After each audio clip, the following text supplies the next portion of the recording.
उनकी 850 Tomahawk missile जा चुकी हैं। ट्रंप साहब की अप्रूवल रेटिंग 60% लोग कह रहे हैं कि ये युद्ध के फेवर में नहीं है। जैसा कि जनरल साहब ने कहा कि ये नेटो का कोई देश उनको साथ नहीं दे रहा है। हम तो डूबेंगे सनम, तुम्हें भी साथ ले डूबेंगे। ये अमेरिका के इकोनॉमी का ये हाल करने वाले हैं। 39 ट्रिलियन डॉलर का अमेरिका के ऊपर कर्ज है। वहां पर कॉस्ट ऑफ लिविंग तेजी के साथ बढ़ रही है, नौकरियां वहां मिल नहीं रही हैं। ट्रंप साहब को खरग आइलैंड दिख रहा है। अगर वो मुड़ के अपने देश की तरफ देख लें कि देश की क्या हालत है और देश के ऊपर कितना उधार है, तो बेहतर होगा। यहाँ से मुंह की खा के आएंगे। मैं बता रहा हूँ, आज तक अमेरिका ने कोई युद्ध नहीं जीता है। वियतनाम में वो हारे, अफगानिस्तान में मुंह पलट के चल दिए। यहाँ भी ऐसे ही होने वाला है। डिजास्टर होगा अगर ये बूट्स ऑन ग्राउंड जो ये कह रहे हैं, इनके बूट पता ही नहीं लगेंगे किधर चले गए। ईरान और अमेरिका के बीच छिड़े युद्ध के 32वें दिन की स्थिति ने पूरी दुनिया को हिला कर रख दिया है। अमेरिकी नौसेना के गौरव कहे जाने वाले युद्धपोत यूएसएस अब्राहम लिंकन को भी इस संघर्ष में भीषण नुकसान की खबरें तेज है। हालात इतने बेकाबू कि अमेरिका को अपने सबसे आधुनिक विमान वाहक पोतों यूएसएस गेराल्ड आर फोर्ड और यूएसएस अब्राहम लिंकन को युद्ध के मोर्चे से पीछे हटाना पड़ गया है, और इस तरह की पुष्टि तमाम विशेषज्ञ करते नजर आए। युद्ध के इन 32 दिनों में अमेरिका, इजराइल और ईरान तीनों देशों में कुल मिलाकर 4000 से ज्यादा मौतें और 20,000 के पार घायलों की संख्या बताई जा रही है। जहां एक तरफ ईरान के कई सैन्य ठिकाने तबाह हो गए, तो वहीं दूसरी तरफ अमेरिका को अपनी ही धरती पर ऐसी तबाही देखनी पड़ी जिसकी कल्पना विशेषज्ञों ने भी नहीं की थी। मामले पर क्या कुछ बता रहे हैं डिफेंस एक्सपर्ट्स, जरा सुनिए इनकी राय। देखिए, ट्रंप साहब का मैं चाहे ये करूं, मैं चाहे वो करूं, मेरी मर्जी, ठीक है। हमारे ऑफिस में एक एम्बेसडर वोरा को खास ध्यान देने को कहूंगा। मेरे ऑफिस में एक बहुत बड़ा स्क्रीन लगा हुआ है, उसमें हम एक इंडेक्स नहीं बनाई है। उसका नाम है ट्रंप मूड इंडेक्स, TMI। और उस इंडेक्स को हमने दुनिया की स्टॉक मार्केट से, गोल्ड सिल्वर मार्केट से, बायलेटरल ट्रेड मार्केट से उसको हमने लिंक किया हुआ है। सुबह वो इंडेक्स ऊपर जाती है, दोपहर को नीचे आ जाती है, शाम को फिर ऊपर चले जाती है, अगले दिन वो इंडेक्स का ये स्क्रीन से बाहर निकलने को हो जाती है। तो ये ट्रम्प, आपने पूछा कि अमेरिका का क्या नुकसान हुआ है, मैं आपको बता दूं, उनकी 850 टॉमहॉक मिसाइल जा चुकी हैं। ट्रम्प साहब की अप्रूवल रेटिंग 60% लोग कह रहे हैं कि ये युद्ध के फेवर में नहीं है। जैसा कि जनरल साहब ने कहा कि ये नेटो का कोई देश उनको साथ नहीं दे रहा है। हम तो डूबेंगे सनम, तुम्हें भी साथ ले डूबेंगे। ये अमेरिका के इकोनॉमी का ये हाल करने वाले हैं। 39 ट्रिलियन डॉलर का अमेरिका के ऊपर कर्ज है।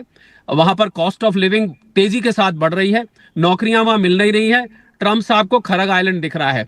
अगर वो मुड़ के अपने देश की तरफ देख लें कि देश की क्या हालत है और देश के ऊपर कितना उधार है, तो बेहतर होगा। यहाँ से मुंह की खा के आएंगे। मैं बता रहा हूँ, आज तक अमेरिका ने कोई युद्ध नहीं जीता है। वियतनाम में वो हारे, अफगानिस्तान में मुंह पलट के चल दिए। यहाँ भी ऐसे ही होने वाला है। डिजास्टर होगा अगर ये बूट्स ऑन ग्राउंड जो ये कह रहे हैं, इनके बूट पता ही नहीं लगेंगे किधर चले गए। ये इतना टफ टेरेन है ईरान का, जहां पर ये उतरने की सोच रहे हैं कि वहां इनको पता नहीं लगेगा गोली किधर से आई और किधर से उड़ा दिए गए। I think it is absolute disaster. सारी दुनिया में इकोनॉमिक केओस मचा दिया है सिर्फ एक शख्स की वजह से। क्रूड ऑयल की प्राइसेस देखिए कहां चली गई हैं।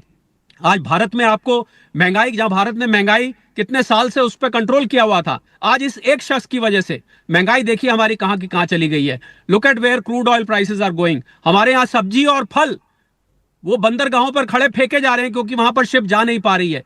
ये क्या है? इसको मैं ट्रंप मूड इंडेक्स जो हमने बना रखी, कभी आप आपको देखें, आप ECG का प्रिंट आउट भूल जाएंगे अगर वो ट्रंप मूड इंडेक्स का मैं आपको प्रिंट आउट दिखा दूं कैसे वो ऊपर नीचे होता है। I think this is a recipe for disaster. Mukund, मैं कहना चाहूंगा आपके जो दाढ़ी वाले भाई साहब है वो वेट कर रहे हैं। बिल्कुल Nagin ji. Thank you sir, thank you for summing it up.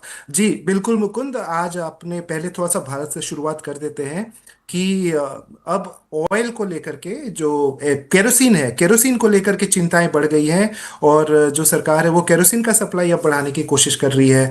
तो आप समझ सकते हैं कि हम किधर की ओर देख रहे हैं। मुझे याद है जब हम लोग बचपन में हमें केरोसिन के लिए लाइन में लगना पड़ता था, एक छोटे शहर की बात कर रहा हूँ, तो वो माहौल अभी अब इधर देखने को मिल रहा है। अगर ऐसा होता है तो बहुत ही भयावह होगा। जो एक और बाब एल मंदेब, जो दूसरा एक हमारा स्ट्रेट है, वहां से भी भारत काफी कुछ इंपोर्ट करता है, वहां से भी काफी कुछ भारत की ओर आता है, चाइना की ओर आता है, रशिया की ओर आता है, और वेस्ट बहुत ज्यादा डिपेंडेंट है। अब उस पे हुतीज ने उसको बंद करने का बोला है। जैसे ही खर्ग आइलैंड पर 50,000 जो मरीन्स हैं या फाइटर्स हैं, पूरी आर्मी है, 10,000 मरीन्स है शायद उसमें, और साथ में जैसा सर ने बताया कि यूएसएस जेराल्ड फोर्ड ऑलरेडी युद्ध छोड़कर भाग चुका है, वो ग्रीस में है। अब्राहम लिंकन अभी फुली पार्टिसिपेट करेगा कि नहीं वो तो अभी हमें पता नहीं है, लेकिन उस पे भी स्थिति बुरी थी। और जो जहां तक बात आती है मोराल की, ऑब्वियस सी बात है कि जो इनके जवान है, 6 लाख जवान है आईआरजीसी के, वो बहुत अलग तरीके से लड़ने वाले हैं। और जहां तक बात आती है यूएस के सोल्जर्स की, वो अपने बेसेस तक में नहीं है, वो होटल्स में बैठे हुए हैं। होटल से उनको निकाल के बोला जाएगा कि आप जाइए और जाकर के लड़िए। तो आप समझ सकते हैं कि कितना ज्यादा मेंटल जो डिफरेंस है वो दोनों आर्मी के बीच में होगा जब वो ग्राउंड पर लड़ेंगे। उसके अलावा कभी जब लड़े ही नहीं वो, कभी लड़े ही नहीं आज तक वो। और समझिए सर, गाजा की लड़ाई की बात है, गाजा को जहां हमास था, केवल 20,000 फाइटर्स थे, उनको हराने के लिए इजराइल को 3 लाख सोल्जर्स भेजने पड़े थे। 3 लाख सोल्जर्स, 3 साल वॉर चली, तब आपने ये अचीव किया। जब यूएस ने इराक पर हमला किया था और इराक उतना मजबूत नहीं था, तब आपको 2.5 लाख सोल्जर्स भेजने पड़े थे और वो लड़े भी नहीं थे। अभी तो आपने बस मिसाइलें मारना शुरू किया, साथ में हुतीज हैं और हिजबुल्ला है। Hezbollah I think will be finished और वहां पे उनकी जीत होगी, लेकिन ईरान से जीत बिल्कुल पॉसिबल नहीं लगती। ट्रंप ने आज सुबह जो उनके 7 बजे का टाइम होता है, पता नहीं मुंह धोते हैं कि नहीं धोते हैं, लेकिन एक ट्रूथ सोशल पे मैसेज जरूर डालते हैं। और उन्होंने फिर से मैसेज डाला कि अब हम जितने भी एनर्जी साइट्स हैं उसको स्ट्राइक करेंगे। ये सबसे बड़ी बात उन्होंने बोली, खर्ग आइलैंड पे स्ट्राइक करेंगे। पीस टॉक कर रहे, किससे कर रहे, यही किसी को समझ नहीं आ रहा। हम रिजीम से बात कर रहे हैं, किससे बात कर रहे हो आप रिजीम में, वो कभी नहीं बताते। रिजीम आईने बोलती के है। सामने खड़े होकर बात करते हैं। इसके अलावा सर प्रेस टीवी ने या जितने भी इरेब या जितने भी आपके पब्लिकेशंस हैं ईरान के, उन्होंने बोला है, ईरान सरकार ने बोला है, हम तो ट्रंप से कोई बात कर ही नहीं रहे।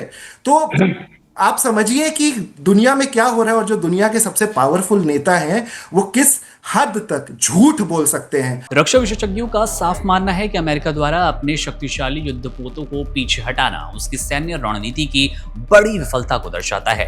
एक्सपर्ट्स का यह भी कहना है कि ईरान की आधुनिक मिसाइल तकनीक और ड्रोन्स के हमले अमेरिकी नौसेना की अभेद्य दीवार में सेंध लगा चुके हैं। यूएसएस अब्राहम लिंकन का क्षतिग्रस्त होना अमेरिका के लिए केवल एक सैन्य नुकसान पर नहीं, बल्कि उसकी प्रतिष्ठा पर गहरी चोट है। विशेषज्ञों के अनुसार अमेरिका के भीतर हुए हमले वहां के महत्वपूर्ण संसाधनों को पूरी तरह प्रभावित कर चुके हैं, जिससे देश की अर्थव्यवस्था और सुरक्षा तंत्र पर गहरा दबाव पड़ा। सैन्य रणनीतिकारों का तर्क ये भी है कि ईरान ने इस युद्ध में परंपरागत तरीके की बजाय छापामार युद्ध और लंबी दूरी की मारक क्षमता का जो तालमेल बैठाया, उसने इजराइल और अमेरिका की संयुक्त शक्ति को बड़ी चुनौती दी। इजराइल में लगातार होते मिसाइल हमलों ने सुरक्षा घेरे को तोड़ा और इससे मौतों के आंकड़ों में तेजी से इजाफा होता नजर आया। जानकार ये भी मानते हैं कि अगर युद्ध इसी दिशा में आगे बढ़ता रहा तो अमेरिका को होने वाले नुकसान और भी भयावह होंगे, क्योंकि अब तक के युद्ध ने उसकी सुपर पावर वाली छवि को तो गहरा धब्बा पहुंचाया है, गहरा दाग दिया है और दुनिया के सामने कमजोर भी बनाया है। वर्तमान स्थिति ये कि अमेरिका को अपनी रक्षात्मक रणनीति पर नए सिरे से विचार करना पड़ेगा, क्योंकि ईरान के पलटवार ने युद्ध के समीकरण पूरी तरह से बदल दिए हैं। अब बात देश के बिहार के नालंदा जिले में एक दर्दनाक हादसा हुआ। यहाँ पर शीतला माता मंदिर की पूजा के दौरान अचानक भगदड़ का पूरा मंजर नजर आया। इस दुखद हादसे में 9 श्रद्धालुओं की मौत हो गई और कई श्रद्धालु गंभीर रूप से घायल है, यानी कि जान गंवाने वालों का आंकड़ा और भी बढ़ सकता है। प्रत्यक्षदर्शियों की माने तो भीड़ अधिक होने के कारण धक्का मुक्की मची और इस कारण पूरा अफरा-तफरी का माहौल बना। ये पूरा हादसा हुआ। सरकार ने मृतकों के परिवार के प्रति संवेदना व्यक्त करते हुए प्रत्येक मृतक को आश्रित परिवारों को 8 लाख रुपए की अनुग्रह राशि देने की बड़ी घोषणा की। प्रशासन ने राहत कार्य शुरू किया और घायलों को इलाज स्थानीय अस्पतालों में देखा जा रहा है। इसके साथ ही आश्वासन दिया जा रहा है परिवारों को जल्द ही सहायता राशि उन तक पहुंच जाएगी। तो ये थी आज देश दुनिया की बड़ी खबरें, जिनका जानना आपके लिए, हमारे लिए और देश के लिए जरूरी। तमाम बड़ी अपडेट्स के लिए आप बने रहिए वन इंडिया के साथ। शुक्रिया। Subscribe to One India and never miss an update. Download the One India app now.